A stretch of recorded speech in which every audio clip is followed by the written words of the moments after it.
ஆயக்கலைகள் 64 அதில் ஒரு முக்கிய கலையான ஜோதிட கலையின் மூலமாக என்னுடன் இணைந்துள்ள அன்பு நேயர்களுக்கு இனிய வணக்கம்ங்க. துலாம் ராசி நேயர்களுக்கு புதுசாக அப்படி என்ன இருக்க போகுது, எப்பவும் போல வாழ்க்கை கீழேயே தான் போகுது அப்படின்னு கதரும் நேயர்களுக்கு ஒரு நல்ல செய்தி காத்திருக்குதுங்க. அந்த செய்தியை தெரிஞ்சுக்கிறதுக்கு முன்னாடி இந்த உலகை காக்கும் முருகப்பெருமானுடைய பாதம் தொட்டு வணங்கி வீடியோக்குள்ளே போகலாங்களா? என்னுடன் சேர்ந்து நீங்களும் இந்த மந்திரத்தை சொல்லிட்டே உங்களால் முடிஞ்சதுன்னா கமெண்ட் பாக்ஸில் ஒரு முறை கமெண்ட் பண்ணுங்க. ஓம் முருகா போற்றி, ஓம் முருகா போற்றி, ஓம் முருகா போற்றி. பழனி ஆண்டவா, செந்தூர் வேலவா, சீரும் போர் தளபதியே, சேவல் கொடி ராஜாவே, நீதான் ஐயா இந்த அப்பாவி மக்களை கஷ்டங்களிலிருந்து காப்பாற்றி காலம் முழுக்க கூடவே இருக்கணும். இவங்களுக்காக நான் தினமும் உங்ககிட்ட வேண்டிக்கிறேன். இவங்களுக்கு ஒன்றுனா நீதான் ஐயா பொறுப்பு. அப்படியே நான் சொல்லும் ஜோதிடமும் பழிக்க நீதான் ஐயா அருள் புரியணும். தினமும் உங்களுக்கு கிரகநிலை மாற்றத்தால் வரக்கூடிய சுப பலன்களை அறிய கட்டாயம் சப்ஸ்கிரைப் பண்ணி பெல் பட்டன் அப்புறம் ஆல்னு ஆப்ஷன் இருக்கும், அதையும் கொடுத்து வைங்க.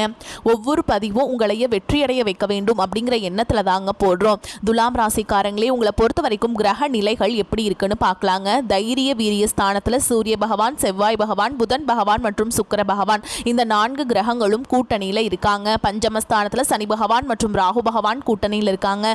பாக்கியஸ்தானத்தில் குரு பகவானும் லாபஸ்தானத்தில் கேது பகவான் இருக்காருங்க. இப்படி கிரக நிலைகள் இருக்குது. துலாம் ராசி நேயர்கள் அனைவருக்கும் வணக்கம். கடந்த 2025 மிக மோசமாக ஒரு நரக வாழ்க்கையை வாழ்ந்தவங்க தான் நீங்க. சரி, இந்த 2026ஆம் ஆண்டு எந்த மாதிரி இருக்க போகுது, எவ்வளவு பெரிய மாற்றத்தை தரப்போகுது அப்படிங்கிறத பற்றி தான் இந்த வீடியோவில் நம்ம முழுசாக பார்க்க போகிறோம். கடந்த 2025 தங்களுடைய வாழ்க்கையில் நீங்கள் நல்லது நடக்க போகுதுன்னு நினச்சிட்டு இருந்திருப்பீங்க. ஆனால் உங்களுக்கு அந்த டைமில் ஒரு மிகப்பெரிய ஏமாற்றம் தான். புதுசாக ஒரு சில பிரச்சனைகளும் கஷ்டங்களும் தானாகவே உங்களை தேடி வந்திருக்கும். துலாம் ராசிக்காரங்க சொந்த பந்தத்தை இழந்தாங்க, சொத்துக்களை இழந்தாங்க, தங்களுக்கு நெருக்கமாக இருக்கக்கூடிய உறவுகளையுமே இழந்தாங்க. கடைசியாக நான் மட்டும்தான் எல்லாத்தையுமே இழந்துட்டு நிற்கிறதா இருக்குது, எனக்கு உயிர் வாழவே பிடிக்கலன்னு சொல்லிட்டு இருக்காங்க. இதுக்கு மேலே என்னால் வாழவே முடியல சாமி, தயவு செஞ்சு என்னை வந்து உன் கூடையே கூட்டிகிட்டு போயிரு. நான் இவ்வளவு கஷ்டப்பட்டதுக்கப்புறம் எனக்கு வாழ்க்கையில் வாழணுங்கிற எண்ணம் சுத்தமாகவே போயிருச்சு. உங்கள் மனசில் கவலையும் துன்பமும் தான் அதிகமாகவே இருக்குதுங்க. நீங்கள் செய்யக்கூடிய ஒவ்வொரு விஷயத்தையுமே தடுப்பதற்கும் உங்களை அவமானப்படுத்துவதற்கும் இங்கே நிறைய நபர்கள் முயற்சி பண்ணிட்டு தாங்க இருக்காங்க. ஆனால் இது எல்லாமே தெரிஞ்சுமே கூட நீங்கள் என்னமோ பண்ணுங்கள், எனக்கு என்ன வந்துச்சு அப்படின்னு தன்னுடைய வேலையில் மட்டும் என்னைக்குமே குறிக்கோளாக இருக்கவங்க தான் நீங்கள். நல்லது கெட்டதாக முழுசாக தெரிஞ்சவங்க. சுக்கிர பகவானை ராசி அதிபதியாக கொண்டவங்க. ஒருத்தன் வாழ்க்கையில் கொட்டி கட்டி பறக்கிறான்னா அவனை பார்க்குறவங்க எல்லாருமே அவனுக்கு என்னப்பா சுக்கிரன் உச்சத்தில் இருக்கான் அப்படின்னு சொல்லுவாங்க. என்னதான் சுக்கிரனை ராசி அதிபதியாக கொண்டிருந்தாலும் எதுக்குங்க இவ்வளோ கஷ்டம் வருது? குறிப்பாக பணத்தில் வந்து அதிகமாக நெருக்கடியை சந்திக்கிறது யாருன்னு பார்த்தீங்கன்னா அது நீங்கள் மட்டும்தான். இதற்கு காரணமும் உங்களுடைய குணங்கள் தான். குணாதிசயங்கள் மூலமாக தான் உங்களுக்கு இவ்வளோ பிரச்சனைகளும் வந்துக்கிட்டு இருக்குதுங்க. எல்லா இடங்கள்லையும் நேர்மையையும் உண்மையையும் மட்டுமே நம்பக்கூடியவங்க. உங்களுக்கு சொந்தமோ பந்தமோ அது தப்புனா அது தப்பு தான், வெட்டு 1 துண்டு 2ன்னு பேசக்கூடியவங்க. உங்களை ஒருத்தர் பஞ்சாயத்து கூட்டிகிட்டு போகிறாங்க அப்படின்னா நீங்கள் கூட்டிகிட்டு போகிற ஒரு பக்கமெல்லாம் சப்போர்ட் பண்ண மாட்டீங்க. எந்த தரப்பில் நியாயம் இருக்குதோ அங்கே தான் நீங்கள் சப்போர்ட் பண்ணுவீங்க.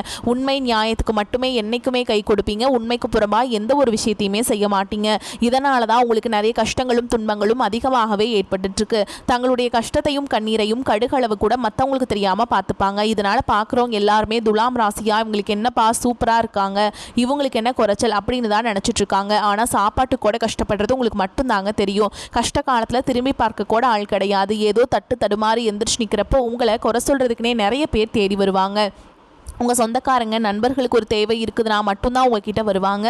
அந்த தேவை முடிஞ்ச உடனே உங்களை தூக்கி போட்டுட்டு போயிடுவாங்க. மறுபடியும் அவங்க வந்து உங்ககிட்ட உதவின்னு கேட்பாங்க. அவங்க உங்களுக்கு முன்னாடி பண்ண துரோகத்தை எல்லாமே மறந்துட்டு மீண்டும் அவங்களுக்காக உதவி செஞ்சு ஏமாறக்கூடியவங்க தான் நீங்கள். வாழ்க்கையில் எப்படியாவது முன்னேறணும் அப்படிங்கிறதுக்காக தினம் தினம் கஷ்டப்பட்டு உழைக்கிறவங்க தான் துலாம் ராசிக்காரங்க. எனக்கு மட்டும் ஏன் இவ்வளோ கஷ்டம் வருது, என்னோட வாழ்க்கையில் நான் யாருக்குமே கெடுதலையோ கஷ்டத்தையோ துன்பத்தையோ கொடுத்ததில்லை, எனக்கு மட்டும் ஏன் இந்த மாதிரி எல்லாமே நடக்குது அப்படின்னு தான் நிறைய துலாம் ராசிக்காரங்க சொல்லிட்டு இருக்கீங்க. உங்களுக்கு பிரச்சனைங்கிறது வரும், அது கொஞ்ச நாள் இருக்கும், அதுக்கப்புறம் இந்த பிரச்சனை போயிடும். இந்த மாதிரி பிரச்சனை வரும் போகும் அப்படிங்கிற நிலைமையில தான் நிறைய நபர்கள் வாழ்ந்துட்டு இருக்கீங்க. நீங்க என்னதான் பிரச்சனையை தவிர்த்தாலும் ஏதாவது ஒரு சூழல்ல உங்களை நோக்கி பிரச்சனையோ கஷ்டமோ வந்துக்கிட்டு தாங்க இருக்கு. ஆனா நீ வரக்கூடிய இந்த 2026 முழுவதும் உங்களுக்கு இன்பத்தையும் மகிழ்ச்சியை மட்டுமே தரக்கூடிய ஒரு காலகட்டமாகவே அமைஞ்சிருக்குது. இதனால் வரைக்கும் நடந்த கெட்ட விஷயத்தை எல்லாமே விட்டுருங்க. இனி வரக்கூடிய நாட்களில் உங்களுக்கு எப்படிப்பட்ட நன்மைகள் நடக்க போகுது அப்படிங்கிறத பத்தி தான் இந்த பதிவில் நம்ம முழுசா பார்க்க போறோங்க. இந்த ஜனவரி 10ஆம் தேதியிலேருந்து பார்த்தீங்கன்னா உங்களுக்கு வீரபத்ர ராஜயோகம்னு சொல்லக்கூடிய ஒரு மிகப்பெரிய பலன்கள் வந்து முழுமையாக கிடைக்க போகுது. இந்த வீரபத்ர ராஜயோகம் பார்த்தீங்கன்னா எல்லா ராசிகளுக்குமே கிடைக்காது, ஒரு குறிப்பிட்ட ஒரு 4 ராசிகளுக்கு மட்டுமே கிடைக்குது. அது நம்பர் 1ஆக இருக்கிறது பார்த்தீங்கன்னா துலாம் ராசிக்காரங்க தான். உங்களுக்கு தான் இதனுடைய முழு பலன்களும் கிட்டத்தட்ட கிடைக்க போகுதுங்க. இதன் மூலமாக நல்ல ஒரு தொடக்கம் அப்படிங்கிறது இந்த 2026 இருந்தே உங்களுக்கு ஆரம்பிக்க போகுது. அடுத்ததாக பார்த்தீங்கன்னா உங்களுக்கு இந்த ஜனவரி மாதம் முதலே சனியுடைய வக்ர பயிற்சியும் குருவுடைய வக்ர நிவர்த்தியும் சுக்கிர பயிற்சி சூரிய பயிற்சி ராகு கேது பயிற்சின்னு கிட்டத்தட்ட 5 பயிற்சி பலன்கள் வந்து இந்த 2026 உங்களுக்கு முழுமையாக கிடைக்கிறதுனால கடந்த காலகட்டங்களில் நீங்கள் எதையெல்லாமே இழந்துட்டு கஷ்டப்பட்டு வருத்தப்பட்டு இருக்கீங்களோ அதை அனைத்தும் திரும்ப பெறக்கூடிய ஒரு காலகட்டமாகவே இந்த ஆண்டு அப்படிங்கிறது பார்க்கப்படுதுங்க. அதில் முதலாவதாக பார்த்தீங்கன்னா சனியுடைய வக்ர நிவர்த்தி. சனி பகவான் பார்த்தீங்கன்னா கும்பராசிலிருந்து மீன ராசிக்கு போயிட்டாருங்க. திருப்பி பார்த்தீங்கன்னா கும்பராசிக்கு வராமல் தான் இருக்காரு. மீன ராசி குருவுடைய ராசியில் தான் இருக்குது. ஓகேங்களா, அங்கே இருந்துட்டு வக்ர நிவர்த்தி அடைஞ்சிருக்கார். அது என்ன சாமி வக்ர நிவர்த்தி அப்படின்னு நிறைய பேர் கேட்பீங்க. அதாவது பார்த்தீங்கன்னா இத்தனை நாட்களாக மைனஸாக மட்டுமே செயல்பட்டு கொண்டிருந்த சனி பகவான் இனி வரக்கூடிய ஒரு 6 மாதங்களுக்கு ப்ளஸ்ஸாக மட்டுமே செயல்பட போகிறார். அதுதான் வக்ர நிவர்த்தி. அதாவது பார்த்தீங்கன்னா கெட்டது பண்ணவர் நல்லது பண்ண போகிறாருங்க. அது வக்ர நிவர்த்தி பலன்கள். முழு பலன்களும் உங்களுக்கு முழுமையாக கிடைக்கிறதுனால சனி பகவான் மூலமாக நல்ல ஒரு பொருளாதார முன்னேற்றத்திற்கு விரைவில் நீங்கள் ஒரு முன்னேறி ஒரு படி போகக்கூடிய வாய்ப்புகள் அதிகமாகவே உள்ளது. அடுத்ததான் பார்த்தீங்கன்னா குருவுடைய வக்ர நிவர்த்தி. உங்களுடைய ராசியில் 8ஆம் இடத்துல இருந்து 3ஆம் இடத்துல லக்னஸ்தானத்தை குரு பகவான் பார்க்கறதுனால ஒட்டுமொத்த குரு பயிற்சி பலன்களும் இத்தனை நாட்களாக கிடைக்காம இருந்தது, இப்போ உங்களுக்கு முழுமையாக கிடைக்க போகுது. அடுத்து பார்த்தீங்கன்னா சுக்கிர பயிற்சி. சுக்கிரனை ராசிக்கு அதிபதியாக கொண்டது நீங்களும் ரிஷபராசிக்காரங்க மட்டும்தான். இந்த 2 ராசிகளும் பார்த்தீங்கன்னா ஒட்டுமொத்த சுக்கிர பயிற்சி பலன்களும் வரக்கூடிய இந்த ஜனவரி 15ஆம் தேதிக்கு பிறகு முழுமையாக கிடைக்கிறதுனால இந்த 2026 கண்டிப்பாக ஒரு உச்சத்திற்கு போகக்கூடிய வாய்ப்புகள் உங்களுக்கு அதிகமாகவே உள்ளது. கடந்த காலகட்டங்களில் நல்ல ஒரு வேலைங்கிறது கிடைச்சிருக்கு. ஏதோ ஒரு கிடைக்கிற வேலைக்கு ஒரு 10,000 சம்பளத்துக்கோ 15,000 சம்பளத்துக்கோ பிடிக்காத ஒரு வேலையை குடும்ப கஷ்டத்துக்காக வர வழியே இல்லாமல் செஞ்சுட்டு இருந்திருப்பீங்க. ஆனால் நீ வரக்கூடிய நாட்களில் நீங்கள் படித்த படிப்புக்கு ஏற்ற மாதிரியும் உங்களுக்கு பிடிச்ச மாதிரியும் நீங்கள் ஒரு அரசாங்க வேலைக்கு ட்ரை பண்ணாலும் சரி, ஒரு ஐடி ஜாபோ பிரைவேட் ஜாபோ பேங்க் ஜாபோ நீங்கள் எங்கே வேலைக்கு ட்ரை பண்ணாலும் அந்த ஜாப் அப்படிங்கிறது உங்களுக்கு நிச்சயமாக கிடைக்க போகுதுங்க. கோர்ட்டு கேஸுன்னு ரொம்ப நாட்கள் அலைஞ்சிட்டு இருக்க நபர்களுக்கு விரைவில் உங்களுக்கு சாதகமாகவே தீர்ப்பு வரும். சொத்து பிரச்சனையும் உங்களுக்கு சாதகமாகவே முடியும். சனி பகவானுடைய பார்வை உங்களுக்கு நேரடியாகவே இருக்குது. இதன் மூலம் வருமானம் அப்படிங்கிறது பல வழிகளில் வரும். தொழில லாபம் சற்று அதிகமாகவே கிடைக்கும். அரசியல்வாதிகளை பொறுத்த வரைக்கும் புதிய பொறுப்புகள் புதிய பதவிகள் எல்லாமே தானாகவே உங்களை வந்து சேரும். ராகு கேதுவால உங்களுடைய செல்வாக்கு உயரும், உடல் ஆரோக்கியம் மேம்படும், சங்கடங்கள் நீங்கும். மறைமுகமாக உங்கள் தொழில் வாழ்க்கையிலும் சரி இல்லற வாழ்க்கையிலும் சரி நிறைய நபர்கள் வந்து தொல்லை கொடுத்துருப்பாங்க. இனி அவங்களுடைய தொந்தரவுங்கிறது முழுவதுமாகவே இருக்காது. கடந்த காலகட்டங்களில் நீங்களும் ஒரு கம்பெனியில் இரவு பகல் பார்க்காம உழைச்சிட்டு இருந்திருப்பீங்க. உங்களுடைய சொந்த கம்பெனியாக கூட நினச்சி வேலை செஞ்சுருப்பீங்க. ஆனால் உங்களுக்கு இதனால் வரைக்கும் சரியான ஒரு அங்கீகாரம் அப்படிங்கிறது கிடைச்சிருக்காது. உங்களுக்கு அப்புறமோ உங்கள் கூடையோ கூட நிறைய நபர்கள் வேலைக்கு வந்திருப்பாங்க. அவங்களுக்கு நிறைய சலுகைகள் எல்லாமே கொடுத்து நல்ல ஒரு முன்னேற்றத்திற்கு போயிருப்பாங்க. ஆனால் நீங்கள் மட்டும் எப்படி வேலைக்கு போய் சேர்ந்தீங்களோ அதே மாதிரி தான் இது நாள் வரைக்குமே இருந்திருப்பீங்க. ஆனால் நீ வரக்கூடிய நாட்களில் உங்களுக்கு சம்பள உயர்வு பதவி உயர்வு உங்களுக்கு மேலே இருக்கக்கூடிய அதிகாரிகளுடைய ஆதரவு முதற்கொண்டு உங்களுக்கு கிடைக்க போகுதுங்க. இனி உங்கள் வார்த்தைக்கு மதிப்பு மரியாதை கிடைக்கும். அந்தஸ்தில் நீங்கள் எதிர்பார்த்த உயர்வுக்கு போக போகிறீங்க. இன்னும் நினைச்சது எல்லாமே நடக்கும். தொழில் வியாபார தடைகள் அனைத்தும் விலகும். லாபம் அதிகமாக கிடைக்கும். முன்னேற்றம் உண்டாகும். வரவேண்டிய பணம் விரைவில் கைக்கு வந்து சேரும். குடும்பத்தில் நெருக்கடிகள் விலகும். செல்வாக்கு அந்தஸ்து உயரும். வெளிநாட்டு முயற்சிகள் வெற்றியை தரும். தெய்வ சிந்தனை அதிகமாகும். பெரியோர்களுடைய உதவிகள் கிடைக்கும். உறவுகளில் இருந்த சண்டை சச்சரவு முழுவதுமாகவே விலகும். புதிய நண்பர்கள் உங்களுக்கு உதவி செய்வாங்க. தொழிலில் ஏற்பட்ட நெருக்கடிகள் நீங்கும். முடங்கி கிடந்த நிறுவனங்கள் மீண்டும் இயங்கும். வியாபாரத்தில் எதிர்பார்த்த லாபம் கிடைக்கும். புதிய தொழில் தொடங்கக்கூடிய முயற்சிகள் கண்டிப்பாக உங்களுக்கு வெற்றியை தரும். கடந்த காலகட்டங்களில் திருமண நிலை அப்படிங்கிறது பார்த்தீங்கன்னா நிறைய பிரச்சனையும் சிக்கலையும் சந்திச்சுட்டு இருந்திருப்பீங்க. ஆனால் நீ வரக்கூடிய இந்த 2026 விரைவில் நீங்கள் முதல் 6 மாதங்களுக்குள்ளேயே திருமண வாழ்க்கைக்குள்ள அடி எடுத்து வைக்க போறீங்க. வாழ்க்கை துணை இழந்த துலாம் ராசி ஆண்களோ பெண்களோ அடுத்து வந்து செகண்ட் மேரேஜ் பண்ணலாமா வேண்டாமா, பண்ணால் சொந்தக்காரங்க தப்பாக பேசிடுவாங்களா, அவங்க என்ன நினைப்பாங்க இவங்க என்ன நினைப்பாங்க அப்படிங்கிறதுக்காக நிறைய நபர்கள் வந்து 2வது திருமணத்தை பற்றி யோசிக்காமல் இருக்கீங்க. இப்போ இருக்கக்கூடிய பொருளாதார சொல்லும் இப்போ இருக்கக்கூடிய காலகட்டத்தையும் வச்சு பார்க்கும்போது ஒரு சிங்கிள் பேரண்டால் இந்த சொசைட்டியில் சர்வே பண்ணுறது ரொம்ப ரொம்ப கஷ்டங்க. நீங்கள் எதிர்பார்த்த மாதிரியே வரக்கூடிய நாட்களில் நிச்சயமாக உங்களுக்கு மறுவாழ்க்கை அப்படிங்கிறது விரைவில் உங்களுக்கு அமையும். குழந்தை பாக்கியத்துக்காக இங்கே துலாம் ராசி நேயர்கள் பார்த்தீங்கன்னா எங்களுக்கு மேரேஜ் ஆகி 3 வருஷம் ஆகுது சாமி, 5 வருஷம் ஆகுது, 8 வருஷம் ஆகுது, நாங்களும் போகாத ஹாஸ்பிட்டல் இல்லை, பார்க்காத ட்ரீட்மெண்ட் இல்லை, வாரத்தில் 3 நாள் முருகன் கோவிலுக்கு போய் வழிபாடு செஞ்சுட்டு வந்துட்டு இருக்கோம் அப்படின்னு நிறைய பேர் சொல்றீங்க. கண்டிப்பா இந்த 2026 முதல் 6 மாதங்களுக்குள்ள விரைவில் உங்களுக்கு உடல் சார்ந்த பிரச்சனை அனைத்தும் முழுவதுமாக நிவர்த்தியாகி நிச்சயமா உங்களுக்கு குழந்தை பாக்கியம் அப்படிங்கிறது விரைவில் உண்டாகும். பிரிந்திருக்கக்கூடிய கணவன் மனைவி எல்லாமே பார்த்தீங்கன்னா டிவோர்ஸ்க்காக அப்ளை பண்ணிட்டு வெயிட் பண்ணிட்டு இருப்பீங்க. அப்படி இல்லைனா சண்டை போட்டு தனியாக பிரிஞ்சு கூட வாழ்ந்துட்டு இருப்பீங்க. நீங்கள் மீண்டும் ஒரு முறை நேரில் சந்திச்சு பேசக்கூடிய ஒரு வாய்ப்பு கிடைக்கும் பட்சத்தில் கண்டிப்பாக அந்த டிவோர்ஸ் எல்லாம் நீங்கள் அப்ளை பண்ணியிருந்தாலும் அது எல்லாமே கேன்சல் பண்ணிட்டு மீண்டும் இருவரும் ஒன்றாக இணைந்து வாழ்வீங்க. கடந்த காலகட்டங்களில் காதல் அதிகமான தோல்விகளை மட்டுமே சந்திச்ச ராசின்னு பார்த்தீங்கன்னா அது முழுக்க நீங்கள் தான். அந்த டைமில் உங்களுக்கு அடிக்கடி சண்டை சச்சரவு ஈகோ பிரச்சனை மூலமாக நிறைய காதல் வந்து பிரேக்கப் ஆகிட்டு இருந்திருக்கும். ஆனால் இனி வரக்கூடிய ஒரு 6 மாதங்களுக்குள்ள நீங்கள் காதலை வெளிப்படுத்தும் போது அந்த காதல் நிச்சயமாக கைகூடும். துலாம் ராசியை பொறுத்த வரைக்கும் நீங்கள் ஆண்களோ பெண்களோ அரசு வேலையோ தனியார் வேலையோ கூலி வேலையோ நீங்கள் எதிர்பாராத வருமானம் அப்படிங்கிறது உங்களுக்கு இரட்டிப்பு மடங்காக கிடைக்க போகுது. சேமிப்பு அப்படிங்கிறது பல மடங்காக உயரப்போகுது. இதன் மூலமாக கடந்த காலகட்டங்களில் ஏற்பட்ட பொருளாதார சிக்கல்களும் பணப்பிரச்சனைகளும் கடன் பிரச்சனையும் வரக்கூடிய நாட்கள் வந்து முழுவதுமாக நிவர்த்தியாக போகுதுங்க. இனி வரக்கூடிய இந்த ஜனவரி மாதம் முதலே பார்த்தீங்கன்னா உங்களுக்கு புதிய உறவுகள் எல்லாமே உங்களுக்கு தானாகவே தேடி வர போகிறாங்க. புதிய காதலியாக இருக்கலாம், இல்லை புதிய நண்பராக இருக்கலாம், இல்லை வந்து தொழில் பார்ட்னராக இருக்கலாம், இல்லை வருங்கால மனைவி கணவராக கூட இருக்கலாங்க. இவர்கள் மூலமாக நல்ல ஒரு தடக்கம் அப்படிங்கிறது இனி வரக்கூடிய இந்த 2026 முழுவதுமே உங்கள் வாழ்க்கையில் ஏற்பட போகுதுங்க. தைரிய வீரிய ஸ்தானம் மிகவும் பலமாக இருக்குதுங்க. பாக்கியஸ்தானத்தை குரு அலங்கரிக்கிறார். எடுத்த காரியங்கள் கைகூடும். விரோதிகளும் நண்பர்களாவாங்க. மறைமுக எதிர்ப்புகள் விலகும். பண வரத்து திருப்தியை தரும். கடன் விவகாரங்களில் எச்சரிக்கை தேவைங்க. வாழ்க்கை துணை மூலம் ஆதாயம் கிடைக்க பெறுவீங்க. உறவினர்கள் நண்பர்கள் மூலம் தக்க தருணத்தில் உதவிகள் கிடைக்கும். பிள்ளைகள் வழியில் எதிர்பார்த்த நன்மைகள் உண்டாகும். அவர்களின் ஆதரவும் கிடைக்கும். உத்தியோகத்தில் இருப்பவர்கள் செய்ய தொழில் முன்னேற்றம் காண்பாங்க. தொழில் வியாபாரத்தில் இருந்த போட்டிகள் குறையும். விரிவாக்கம் செய்வது தொடர்பான ஆலோசனைகளில் ஈடுபடுவீங்க. பயணங்கள் மூலம் லாபம் கிடைக்க பெறலாம். மேல் அதிகாரிகளால் உத்தியோகஸ்தர்களுக்கு நன்மைகள் உண்டாகும். பெண்களுக்கு மறைமுக எதிர்ப்புகள் விலகும்.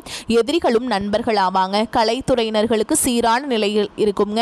அதிக சிரத்தை எடுத்தால்தான் புதிய ஒப்பந்தங்கள் கிடைக்கும். அரசியல்வாதிகளுக்கு பாடுபட வேண்டியிருந்தாலும் மிகவும் நன்றாக இருக்கும். மாணவர்களுக்கு கல்வியில முன்னேற்றம் உண்டாகும். குடும்பத்தில் நிம்மதியும் மகிழ்ச்சியும் காணப்படும். பொருளாதார வசதிக்கு குறைவு இருக்காது. புதிய முயற்சிகள் எதிலும் ஈடுபட வேண்டாம். உடல் நலம் சீராகும். கணவன் மனைவிக்கிடையே கருத்து வேறுபாடுகள் ஏற்பட வாய்ப்புள்ளதால் ஒருவரை ஒருவர் அனுசரித்து செல்வது நல்லது. முக்கியமான முடிவு எடுப்பதாக இருந்தால் குடும்ப பெரியவர்களின் ஆலோசனையை கேட்டெடுப்பது நன்மையை தரும். இளைய சகோதர வகையில் எதிர்பார்த்த காரியம் அனுகூலமாக முடியும். புதிய வேலைக்கு முயற்சி செய்து கொண்டிருப்பவர்களுக்கு நல்ல நிறுவனத்தில் வேலை கிடைக்கும். வேலையில் இருப்பவர்களுக்கு அலுவலக சூழல் மகிழ்ச்சி தருவதாக அமையும். சிலருக்கு சலுகைகள் கிடைப்பதற்கும் வாய்ப்பு இருக்குதுங்க. வியாபாரத்தில் எதிர்பார்த்த அளவுக்கு லாபம் கிடைக்காது. போட்டிகளை சமாளிக்க கடுமையாக பாடுபட வேண்டியிருக்கும். புதிய முயற்சிகள் எதுவும் இப்பொழுது வேண்டாம். கடன் வாங்கி முதலீடு செய்வதை தவிர்க்க வேண்டும். குடும்பத்தை நிர்வகிக்கும் பெண்களுக்கு மிகவும் மகிழ்ச்சியான காலகட்டம். அலுவலகத்தில் செல்லும் பெண்களுக்கு பதவி உயர்வும் ஊதிய உயர்வும் கிடைக்குங்க. தெய்வ அனுகூலமும் அதிர்ஷ்டமும் வழிநடத்தும் காலகட்டம். சகாயஸ்தானத்தில் சஞ்சரிக்கும் ராசி அதிபதி சுக்கிரனுக்கு குரு மற்றும் சனியின் பார்வை இருக்குதுங்க. புகழ் அந்தஸ்து ஆளுமை அதிகரிக்கும். இனம் புரியாத கவலைகள் குறையும். ராசிக்கு குரு பார்வை இருப்பதால் எதிர்நீச்சல் போட்டு இழந்ததை மீட்பீங்க. நண்பர்கள் சகோதரர்களால் கூட்டு தொழிலில் லாபம் அதிகரிக்கும். சிலருக்கு சுப தேவைக்காக கடன் வாங்கும் சூழல் உண்டாகும். சொத்து வாங்கும் முயற்சிகள் சித்திக்கும். தம்பதிகளுக்குள் நல்ல புரிதல் உண்டாகும். திருமண வாய்ப்புகள் தேடி வரும். ஓயாத உழைப்பால் அசதி மன உளைச்சல் ஏற்படும். விரும்பிய வேலையில சேர சிபாரிசுக்கு அலைய நேரும். ஆரோக்கியம் சிறக்கும். கொடுத்த வாக்குறுதியை காப்பாற்றுவதில் கவனம் செலுத்துவீங்க. சங்கடங்கள் எந்த ரூபத்தில் வந்தாலும் மாற்றும் வல்லமை இறை பக்திக்கு உண்டு என்பதால் சரபேஸ்வரை வழிபாடு செய்ய நலம் உங்களுக்கு உண்டாகும். மேலும் உங்களை பொறுத்த வரைக்கும் நட்சத்திர பலன்களை பார்க்கலாங்க. அந்த வகையில் சித்திரை நட்சத்திரம் 3ஆம் பாதம் 4ஆம் பாதம் உங்களை பொறுத்த வரைக்கும் கணவன் மனைவிக்கிடையே இருந்த கருத்து வேற்றுமை ஏற்பட்டு நீங்கும். தொழில் வியாபாரத்தில் ஈடுபட்டு இருப்பவர்கள் திட்டமிட்டபடி செயலாற்றி வெற்றியை எட்டி பிடிப்பீங்க. வியாபார போட்டிகள் குறையும். உத்தியோகத்தில் இருப்பவர்களுக்கு புதிய பதவி கிடைக்கலாம். சிலருக்கு கூடுதல் பொறுப்புகள் வந்து சேரும். வருமானம் கூடும். அடுத்ததான் சுவாதி நட்சத்திரம் உங்களை பொறுத்த வரைக்கும் எந்த இக்கட்டான சூழலும் மன உறுதியுடன் சமாளித்து வெற்றி காண்பீங்க. குடும்பத்திற்கு தேவையான பொருட்களை வாங்குவதில் ஆர்வம் இருக்கும். குடும்பத்தில் இருப்பவர்கள் ஏதாவது ஒரு விஷயத்தை பெரிதாக பேசுவாங்க. கணவன் மனைவிக்கிடையே நிதானமான போக்கு காணப்படும். அடுத்ததா விசாக நட்சத்திரம் 1ஆம் பாதம் 2ஆம் பாதம் 3ஆம் பாதம் உங்களை பொறுத்த வரைக்கும் பண வரத்து மன மகிழ்ச்சியை தரும். பிள்ளைகளின் கருத்தை அறிந்து அதற்கேற்றாற் போல் செயல்படுவது நன்மையை தரும். மூத்த சகோதரர் உடல் நலத்தில் கவனம் தேவை. மனக்குழப்பம் ஏற்பட்டு நீங்கும். திட்டமிட்டு செயல்படுவது காரிய வெற்றிக்கு உதவும். உங்களை பொறுத்த வரைக்கும் பரிகாரம் அப்படின்னு பார்த்தோம்னா மாரியம்மனை திங்கட்கிழமைகளில் தீபம் ஏற்றி வழிபாடு செய்ய எதிர்பார்த்த காரிய வெற்றி உண்டாகும். கடன் பிரச்சனைகள் நீங்கும். உங்களை பொறுத்த வரைக்கும் அதிர்ஷ்டம் தரக்கூடிய எண்கள் அப்படின்னு பார்த்தீங்கன்னா 7, 9ங்க. நீங்கள் குடும்பத்தோட வழிபாடு செய்ய வேண்டிய தெய்வம்னு பார்த்தீங்கன்னா ஸ்ரீரங்கநாத பெருமாள். குடும்பத்தோடு போயிட்டு ஒரு முறையாவது நீங்கள் புதன்கிழமைகளில் வழிபாடு செஞ்சுட்டு வாங்க. உங்களுக்கு ஏற்றம் வருங்க. மேலும் நீங்கள் வீட்டில் செய்யக்கூடிய வழிபாடு சொல்கிறேங்க. தினமும் காலையில் எந்திரிச்சு குளிச்சு முடிச்சுட்டு வீட்டு பூஜை அறையில் தீபம் ஏற்றி நான் சொல்கிற மந்திரத்தை 3 முறை சொல்லிட்டு அன்றாட வேலைகளை தொடங்குங்க. உங்களுக்கு மாற்றம் முன்னேற்றம் எல்லாமே வந்துக்கிட்டே இருக்குங்க. பச்சை மாமலை போல் மேனி பவளவாய் கமல செங்கன் அச்சுதா அமரரே ஆயுர்தம் கொழுந்தே என்னும் இச்சுவை தவிர யான் போய் இந்திர லோகமாலும் அச்சுவை பேரினும் வேண்டேன் அரங்கமா நகருளானே. இந்த மந்திரத்தை நீங்கள் கட்டாயமாக 3 முறை சொல்லிட்டு அன்றாட வேலைகளை தொடங்குங்க. உங்களுக்கு மாற்றம் வரும். உங்களால் முடிஞ்சதுன்னா புதன்கிழமைகள் தோறும் வீட்டுக்கு பக்கத்தில் இருக்கக்கூடிய பெருமாள் ஆலயத்துக்கு போயிட்டு துளசி மாலை அர்ப்பணித்து அர்ச்சனை செய்து வழிபாடு செஞ்சுட்டு வந்தீங்க அப்படின்னாலும் உங்களுக்கு நல்ல ஒரு முன்னேற்றம் வருங்க. வரக்கூடிய வாய்ப்புகளை தவற விட்டுறாதீங்க. ஏன்னா வாய்ப்புகள் ஒரு முறை தான் கதவை தட்டும். அதனால் வாய்ப்புகளை கெட்டியாக பிடிச்சிக்கோங்க. வாழ்த்துக்கள். வாழ்க வளமோடு நலமோடு. நன்றி, வணக்கம்.